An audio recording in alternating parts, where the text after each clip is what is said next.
સહજાનંદ સ્વામી મહારાજની જય. નારી રત્ન ભાગ નંબર 2.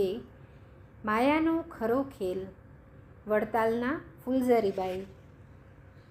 દીકરી તો પારખું ધન કહેવાય, દીકરીને ગાય દોરે ત્યાં જાય. ભારતીય સમાજની સાંસારિક ગૂંથણીમાં માનવ જીવનનું અણમૂલ ધન એ દીકરી છે. દીકરીને સાસરે વળાવતી વખતે સ્નેહીજનના હૃદયબંધથી અદૃશ્ય શોકનો ઘેરાવ થઈ મન થીજી જાય છે. હોઠેથી શબ્દ પણ વછૂટતા નથી. આંખોમાંથી ટપ ટપ આંસુ ખરવા માંડે છે. આ સંસારીની એકની ઘટના નથી, સાધુનું મન પણ દ્રવી જાય છે. શકુંતલાએ દુષ્યંત રાજા સાથે વનમાં લગ્ન કર્યા પછી આશ્રમની શિષ્યા દુષ્યંતના દરબારમાં આવ્યા હતા. તે વખતે દુષ્યંત રાજા પોતે લગ્ન કર્યા નથી તેમ બોલી શકુંતલાનો સ્વીકાર ન કર્યો. એ ઋષિ આશ્રયે રહી. તેની માતા મેનકાને ખબર પડતા તે પણ દુઃખી થઈ. થોડા દિવસ પછી હસ્તિનાપુરના એક માછીમારના ઘેર માછલીના પેટમાંથી રાજાએ આપેલ વીંટી નીકળી. તે રાજા પાસે આવી ત્યારે રાજાને સત્ય હકીકતનું સ્મરણ થયું અને એમણે પસ્તાવો કરી શકુંતલાનો સ્વીકાર કર્યો. તેમનો પુત્ર ભરત, તે પરથી આપણા દેશનું નામ ભારત પડ્યું. તે વેળા શકુંતલાને વળાવતી વખતે કણ્વ ઋષિ પણ ચોધાર આંસુએ રડ્યા હતા. આખા જગતનું રહસ્ય કદાચ સમજી શકાય, પણ માનવના મનનું રહસ્ય સમજવું સરળ નથી.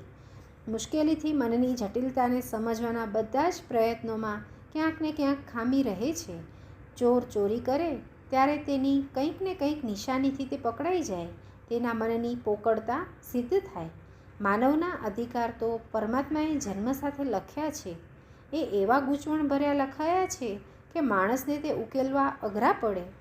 પાવડા જેવું મન અને પોતે માની લીધેલા અહમને તૃપ્ત કરવા માટે કેટલાય ધમ પછાડા કરે છે. પોતાની સફળતા માટે અનેક પ્રયત્નો કરે ત્યારે તેની પર દયા આવે. રાવણને ત્યાં પુત્રી અવતરતા વિધાત્રી લેખ લખી બહાર નીકળતા હતા ત્યારે રાવણે રોકીને પૂછ્યું, મારી પુત્રીનું ભાવિ શું લખ્યું? વિધાત્રી કહે, તારે ત્યાં કામ કરતી નીચ જાતિની બાઈ છે, તેના છોકરા સાથે તું તેને પરણાવીશ. એ સાંભળી રાવણ ખડખડાટ હસ્યો. તે પછી ઘણા પ્રયત્નો આ ઘટના ટાળવા કર્યા. અંતે વિધાત્રીના લેખ માથે મેઘ માર્યાના અભિમાનમાં તેણે ગોગાના રાજા સાથે પુત્રી પરણાવી. તે વખતે તેણે વિધાત્રીને કહ્યું, હે વિધાત્રી, તારા લેખ જો મેં ખોટા કર્યા. વિધાત્રી ખડખડાટ હસતી બોલી, જા જા મૂરખ અભિમાની, તું તપાસ કર, આ તારો જમાઈ કોણ છે? તપાસ કરતાં જાણવા મળ્યું કે જે નીચ જાતિને ત્યાં પુત્ર જન્મ્યો હતો તેને મારી નાખવા મોકલેલ મારાઓએ બાળકને પેટીમાં મેલી દરિયામાં છોડ્યો હતો. એ જ ગોગાનો રાજા થયેલો. તેમની નિશાની મળી કે અંગૂઠો કાપેલ હતો. મારાઓને પૂછતા ખરાઈ થઈ ને રાવણ ભોઠો પડ્યો. સત્ય હકીકતથી લંકાની લાડીને ગોગાનો વર એમ કહેવાયું. જગતમાં સગા સ્નેહી સૌ એના સ્નેહે બંધાયા છે. વડતાલમાં રઘુવીરજી મહારાજના બહેન ફૂલઝરી આવ્યા હતા. થોડા વખતમાં તેને મહારાજ સાથે હેત બંધાઈ ગયું. ત્યાં તેના સાસરા પક્ષવાળા તેને તેડવા આવ્યા. ફૂલઝરીબાઈ અકળાઈ ગયા. તેમણે હતાશ હૈયે કરગરી કહ્યું, મને અહીં જ રહેવા દો, મારે સાસરે જવું નથી. મહારાજને આ વાતની ખબર પડી. તેમણે આજ્ઞા કરી અને કહ્યું, દીકરી, ડાઈ થઈને દેશમાં જાઓ. દીકરી તો સાસરે શોભે. પણ પ્રેમલક્ષણા ભક્તિમાં લથબથ ભીંજાયેલ ફૂલઝરીબાઈને આ સંસાર હવે કેમ ગમે? એ તો રુદને ચડ્યા અને ન જવાની હઠ કરી.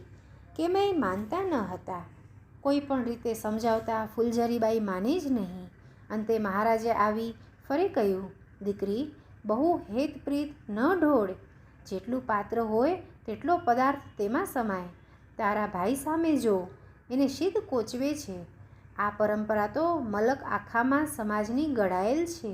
સાસરું તારું ઠેકાણું છે, તું ગાંડી થા નહીં.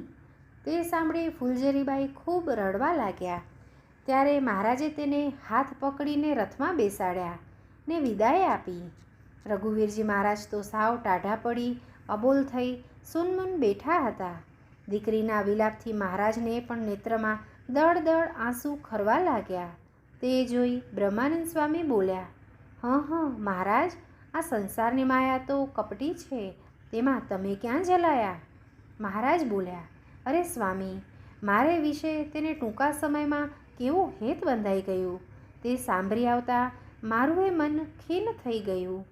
આ તે કેવી અલૌકિક અદ્ભુત ભૌતિકતાની મનુષ્ય સ્વરૂપમાં મહારાજની લીલા.